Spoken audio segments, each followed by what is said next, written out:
하나님. 오늘 본문에서는 하나님이 예루살렘을 회복하시고 구원하시는데 크게 보면 세 가지로 구원을 말씀하십니다. 첫 번째 구원이 뭐냐? 2절에서 6절 이렇게 써놓으시고요. 2절에서 6절까지가 이것이 국가적 구원입니다. 예루살렘을 하나님께서 구원하신다라고 하는 국가적 구원. 2절 보라. 내가 예루살렘으로 그 사면 국민에게 혼취케 하는 것이 잔이 되게 할 것이라. 예루살렘이 에워싸일 때에 유다에까지 미치리라. 그날에는, 거기 줄 봅시다. 그날에는, 이 그날에는 표현이 오늘 본문에 여러 번 나옵니다. 그날에는이 뭘까요? 하나님이 역사하신 그날이에요. 하나님이 역사하시는 그날에는 내가 예루살렘으로 모든 국민에게 무거운 돌이 되게 하리니 무릇 그것을 드는 자는 크게 상할 것이다. 천하 만국이 그것을 치려고 모이리라. 여호와가 말하노라. 그날에, 그렇죠? 또 나오죠. 그날에, 하나님이 역사하시는 그날에 내가 모든 말, 타고 다니는 말이에요. 모든 말을 쳐서 놀라게 하며 그 탕자를 쳐서 미치게 하되 유다 족속은 내가 돌아보고 모든 국민의 말을 쳐서 눈이 멀게 할 것이다. 그래서 이 주변에 있는 나라들로부터 유다 민족, 예루살렘을 이렇게 높이시는 거예요. 한때는 주변에 있는 나라들로부터 유다 혹은 예루살렘이 계속 공격의 대상이 되었거든요. 그런데 하나님이 그걸 다 차단하시고 유다를 이렇게 세우신다는 거예요. 두 번째 구원이 뭐냐? 7절에서 9절입니다. 이것을 하나님의 은혜가 회복된다. 7절에서 9절. 7절 시작. 여호와가 먼저 유다 장막, 거기 줄 봅시다. 유다 장막을 구원하리니 이는 다윗의 집, 거기도 줄 그어놓으세요. 유다 장막 다윗의 집. 영광과 예루살렘 거민의 영광이 유다보다 더하지 못하게 하려 함이라. 그날에, 또 나오죠. 그날에, 8절. 그날에 여호와가 예루살렘 거민을 보호하리니 그 중에 약한 자가 그날에는 다윗 같겠고 다윗의 족속은 하나님 같고 모리 안에 있는 여호와의 사자 같을 것이다. 그랬어요. 그게 무슨 말씀이냐면 그날에는 다윗 같다. 약한 자가 다윗 같고 다윗의 족속은 하나님 같다. 그래서 뭐라고 했냐면 하나님의 은혜가 예루살렘 가운데 회복된다. 거기 보면 유다 장막 다윗의 집 이런 말씀이 있잖아요. 은혜 회복이 뭐냐면 하나님의 영광으로 가득 차게 하신다. 그런 말씀이죠. 원래 예루살렘이라고 하는 곳은 하나님의 영광이, 하나님의 임재가 머무는 곳이었잖아요. 그런데 이 유다 백성들이 하나님의 말씀을 무시하고 우상을 숭배하고 하나님을 멀리하고 하나님을 멸시하고, 그러니까 하나님이 일시적으로 어떻게 했어요? 바벨론에 파신 거예요. 바벨론에 파셔서 바벨론에서 70년 동안 그들을 막 이렇게 훈련하신 거예요. 그들을 낮추신 거예요. 그리고 다시 그들을 예루살렘에 돌아왔는데 그들끼리 돌아오면 무슨 의미가 있나요? 그렇죠. 우리가 아무리 멋진 성전을 지면 뭐래요? 하나님의 영광이 그곳에 임하지 않으면 그건 아무런 의미가 없어요. 우리가 아무리 아름다운 집을 지으면 뭐 하나요? 그 집에 하나님의 임재가 있어야 되는 거예요.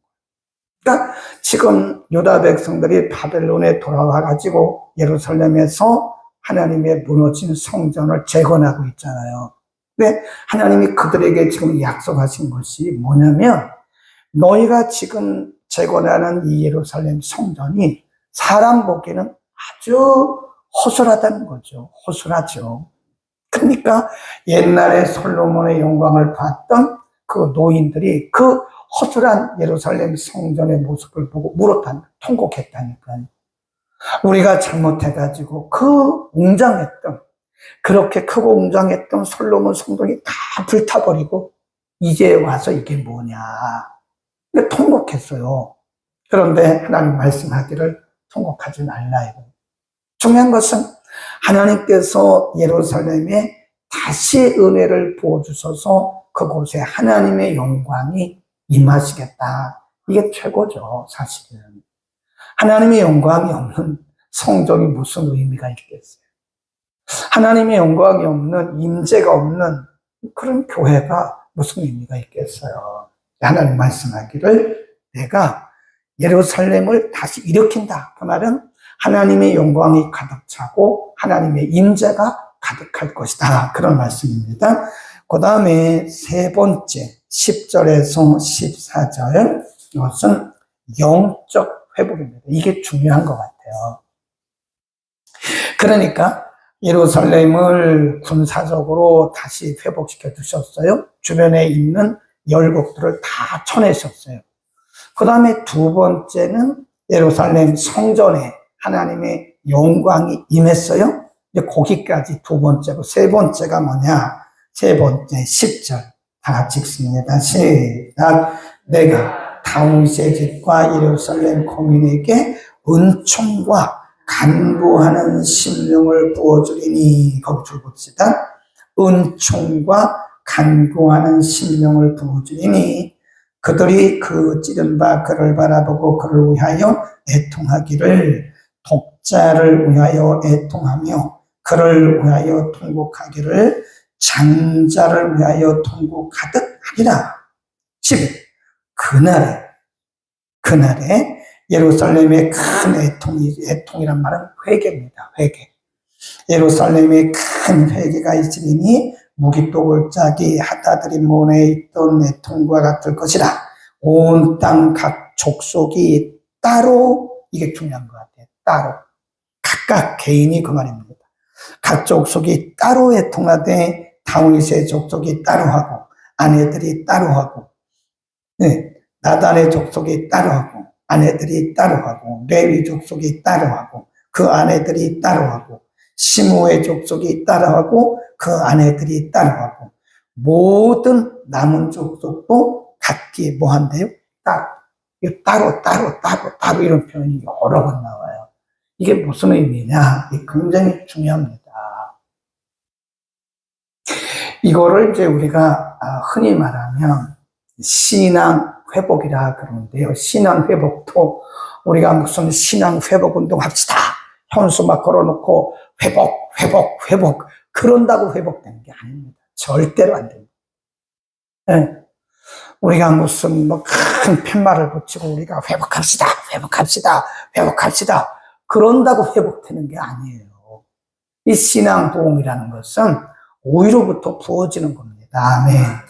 회개의 용도요, 우리가 막 회개한다고 해서 회개되는 게 아니에요.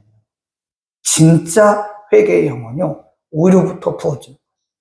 그러니까 우리가 하려고 하는 회개는 뉘우침이에요. 뉘우침. 얼마나 볼까요? 그건 뉘우침은 얼마 못 갑니다. 작심 3일 그러잖아요. 3일 가면 도체가 돼요. 내가 내 의도로 내 힘으로 하는 회개는요, 오래 못 가더라고. 다시 재발하더라고. 그러나 하나님께서 위로부터 부어주신 거예요. 오순절, 우리가 사도행전 2장에 보면 오순절 날 마가다락방에 성령이 막 부어지잖아요. 그 물부터 부어지는 성령의 역사라고. 그러니까 그때 뭐 회개의 영이 일어나고 또 어떤 은사들이 주어지니까 각 사람의 입이 팍팍팍 터지는 거예요. 그게 진짜 방언이에요. 그렇게 성령의 역사가 물붓듯 막 부어지는 거예요. 그렇게 하시게 되는 거, 이게. 네? 한번 생각해 보세요. 지금 유다 백성들이 70년을 바벨론에서 살았거든요. 하나님 없어요. 하나님 예배 안 했다니까요. 말씀도 없어요. 찬송도 없어요. 기도도 없어요. 그랬던 사람들이 70년을 그렇게 그냥 완전 그 야인으로 불신자하고 똑같이 살던 사람들이 돌아왔다고 그래서 성전 재건했다고 해서 그 신앙이 회복됩니까? 안 됩니다. 예를 들어서 우리가 하나님을 떠난 기간이 5년이잖아요. 다시 돌아오는데 10년 걸립니다. 되게 그래요. 꼭 그런 건 아닌데 그렇더라니까요. 그러니까 우리가 일상에서 하나님을 잘 섬기는 게 제일입니다. 하나님을 떠났던 사람이 다시 돌아오는데요. 거의 곱하기 2들, 2. 거의 곱하기 2예요. 5년 떠났다가 거의 10년 걸려요. 다시 원래대로 회복하는 게 거의 10년 걸리더라고요. 그러니까 우리가 평상시 신앙생활을 건강하는 게 중요한 거예요. 어쨌든 이 사람들이 돌아와가지고 성전 재건했다고 해서 신앙 회복된 건 아니에요. 물론 그때 이제 에스라가 돌아와가지고 하는데 성전 재건 공사가 16년 동안 중단됐었잖아요. 그리고 다시 하는데 20년 만에 끝냈어요. 그 어간에 이들의 신앙이 온전히 회복이 됐냐? 저는 그렇게 보지 않습니다. 이 신앙의 회복이라는 게 쉽지가 않아요. 그래서 하나님께서 뭐라고 말씀하시냐면 내가 부어주시겠다. 부어주시겠다. 하나님이 부어주시면 뭐 금방 되는 거죠. 하나님이 시간이 좀 걸리기는 걸렸어요, 사실은. 그런데 하나님이 약속하시기를 내가 회개의 영을 부어주시겠다. 근데 어떻게 부어주신대요? 거기 보면 따로따로. 회개는 개인적인 거예요. 남편의 죄를 부인이 회개할 수가 없습니다. 하나님 내 남편이 지은 죄를 용서해 주세요. 물론 그렇게 기도할 수는 있어요. 그러나 사실은 하나님과 개인의 관계, 개인의 관계. 하나님 내 자녀들의 죄를 용서해 주세요. 물론 기도할 수 있어요. 그러나 자녀들의 죄는 하나님과 자녀들과의 관계인 거예요. 신앙은 철저하게 1대1의 관계입니다. 거기 다시 보세요. 그래서 따로란 말이 여러 번 나옵니다. 12절부터 보면요. 온 땅 족속이 따로 애통하되 다윗의 족속이 따로하고 그 아내들이 따로하며 나단의 족속이 따로하고 그 아내들이 따로하며 13절 레위의 족속이 따로하고 그 아내들이 따로하며 시므의 족속이 따로하고 그 아내들이 따로하며 14절 모든 남은 족속이 각기 따로하고 그 아내들이 따로한다. 11번 나면 따로. 이게 뭘까요? 회개는 개인적인 건데 하나님께서 지금 유다 백성들에게 회개의 영을 부어주시는데 단체로 부어주시기도 하지만 하나님께서 각자에게 회개의 영을 부어주신다. 그런 얘기입니다. 확실히요. 이게 은혜도 하나님이 부어주셔야 되는 겁니다. 물론 우리가 은혜를 사모해야 됩니다. 근데 사모한다고만 되는 건 아니에요. 위로부터 은혜가 부어져요.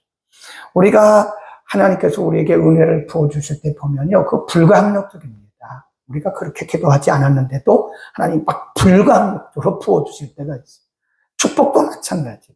그러니까 우리가 하는 것은 모든 것들이 다 한계가 있어요. 한계. 사람이 하는 것은 한계가 있어요.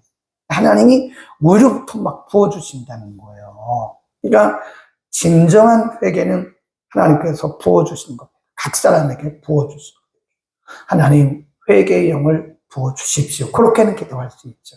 우리 자녀들에게 회개의 영을 부어주십시오. 네.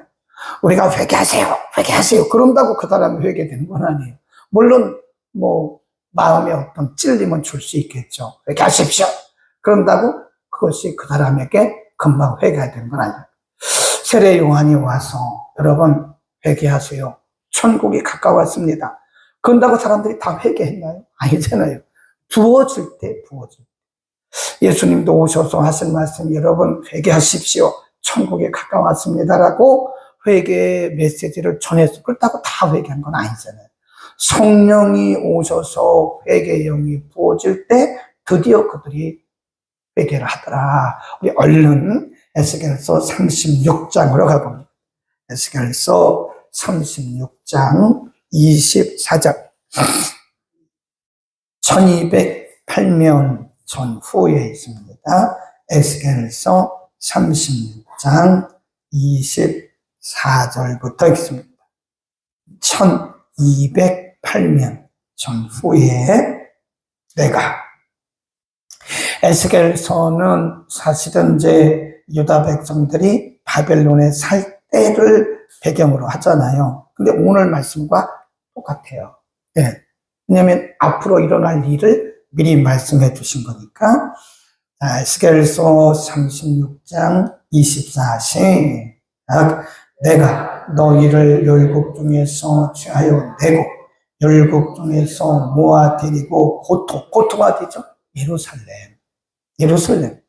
지금 그 바벨론에서 포로 생활을 하던 중에 하나님이 에스겔 선지자를 통해서 환상 중에 말씀해 주신 거거든요. 내가 너희를 예루살렘으로 다시 회복을 시킬 것이다. 그리고 25절 시작 맑은 물로 너희에게 뿌려서 너희로 정결케 하되 곧 너희 모든 더러운 곳에서와 모든 우상을 섬기면서 너희를 정결케 할 것이며. 그러니까 지금 유다 백성들이 의도적으로 무지해가지고 우상 숭배하고 그렇게 불순종했는데 하나님이 맑은 물로 그들을 다 하나님의 은혜를 상징하는 거예요. 하나님의 은혜로 그들을 다 씻으시고 오늘 말하면 보혈입니다. 자, 26 시작 또 새 영을 너희 속에 두고 새 마음을 너희에게 주되 너희 육신에서 굳은 마음을 제하고 부드러운 마음을 줄 것이며 또 내 신을 너희 속에 두어 너희로 내 율례를 행하게 하리니 너희가 내 규례를 지켜 날지라. 거기 보면 새 영, 새 마음 그런 표현을 써요. 새 영, 새 마음 그리고 내 신. 이게 뭐냐면 성령입니다. 성령. 결국은 하나님께서 이들을 예루살렘으로 다 데리고 가셔서 성전 재건한 다음에 성전 재건했다고 끝나는 게 아니에요. 중요한 것은 하나님이 그들 가운데 임재하시면서 그들의 신앙을 다시 회복시키고 그래서 그들에게 회개의 영을 부어주시고 그런 얘기죠. 우리가 새 사람이 되고 하는 것은요, 사실은 우리 노력으로 안 돼요. 윤리적 도덕적으로 되는 것은요, 거의 다시 재발하더라고요. 윤리적 도덕적으로. 내가 착하게 살아야지. 윤리적 도덕적으로 하는. 대개 보면요, 거의 재발합니다. 얼마 못 가요. 그런데 위에서부터 성령이 부어주시면요, 사람이 자기도 몰라요, 자기도. 내가 왜 이렇게 됐지? 내가 어쩌다 이렇게 됐지? 자기도 모른다는 게 왜 그럴까요? 위로부터 새 영이 부어지게 성령이에요, 성령. 위로부터 새 영이 부어지고 새 마음이 부어지는 겁니다. 그래서 우리는요, 엄밀히 말하면 교회가 무슨 막 무브먼트 하는 거 얼마 못 가요. 교회가 무슨 운동하자 그러잖아요. 무슨 운동합시다. 근데 그거 얼마 못 갑니다. 중요한 것은 성령이 우리를 이렇게 확 잡으셔야 돼요. 성령께서 우리를 체포하셔야 돼요. 성령이 우리를 덮으셔야 됩니다. 그러면 우리가요, 진짜 변해요. 저 사람 바뀌었네. 그러니까 우리가 보면 도덕적으로, 윤리적으로 바뀐 건가? 아니면 성령이 임하셔서 그를 확 바꾼 건가? 이렇게 보면 안다니까요. 얼마 못 가서 계속 어떤 일들이 이렇게 반복되어지고 또 재발되는 것은 그건 어떻게 보면 윤리적, 도덕적으로 내가 막 다짐한 거예요. 내가 열심히 해야지. 내가 그러지 말아야지. 그거 얼마 못 가요. 다시 재발합니다.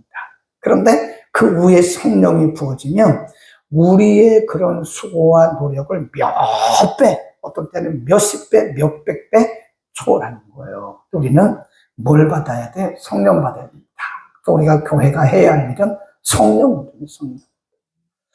성령을 인정하고 성령을 모셔드리는 그런 일을 해야지 우리가 아무리 무슨 무브먼트 해도 안 됩니다. 지금까지 우리가 교회사를 보면 세계교회사나 한국교회사를 보면 어떤 운동을 해가지고 그것이 지속된 것은 별로 없어요. 네, 중요한 것은 다시 말씀으로 돌아가고 성령을 인정하고 성령이 우리를 사로잡을 때 궁극적으로 변화되었고 이 사회가 변화되어 가는 것을 우리 역사적으로 볼 수 있는 것이다. 그래서 오늘 그 부분을 꼭 기억하시기를 바랍니다. 에스겔서 36장 24절, 28절, 특별히 26절에 보면 새 영을 너희 속에 두고 새 마음을 너희에게 주되 너희 육신에서 굳은 마음을 다 제하여 버리고 부드러운 마음을 줄 것이다. 오늘도 성령에 체포됩시다. 저도 그렇고 여러분도 그렇고 하나님 저를 좀 체포해 주세요. 뭘로? 성령으로. 네. 다메섹 도상의 사울이라고 하는 사람을 성령이 확 체포해 가지고 하나님의 종이 되게 하신 것처럼 오늘도 우리가 성령께 체포가 돼요. 네. 뭐 이러고 저러고 하는 거 다 내려놓고 성령님 나를 좀 체포해 주십시오. 잘해야 됩니다. 성령을 너무 세게 체포해 버리면 또 우리가 성령의 불로 된다니까요. 어쨌든 오늘 아침도 우리에게 부어주시는 새 영, 새 마음, 성령의 기름 부음이 우리 가운데 풍성하기를 축원합니다. 기도하겠습니다. 걸어가신 우리 아버지, 하나님의 은혜와 하나님의 축복도 순서가 있고 때가 있는 것을 오늘 공부했습니다. 70년을 노예처럼 살던 유다 백성들을 돌아오자마자 그들의 영적 회복을 주신 것이 아니라 처음에는 예루살렘을 군사적으로 변화시키시고 회복시키시고 그 다음에는 하나님의 영광을 그들 가운데 풍성하게 부어주시고 그리고 나서 각자에게 회개의 영을 부어주셔서 하나님과의 신앙이 회복되게 하신 것을 오늘 공부했습니다. 에스겔 선지자를 통해서도 내가 너희에게 임하여 그날에 새 마음과 새 영을 부어주시겠다고 약속하셨던 주님, 오순절 성령 강림으로 인하여 확실히 증거되게 하시고 오늘도 그 성령께서 우리 가운데 임하고 계심을 믿습니다.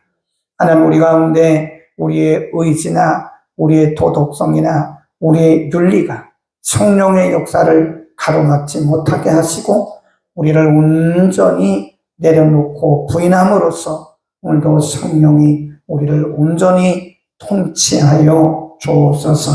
우리의 영혼 육, 우리의 지정의 모두가 다 성령께 지배당하기를 원합니다. 성령이 우리의 삶을 지배하여 주옵소서. 예수 그리스도의 이름으로 기도드립니다. 아멘.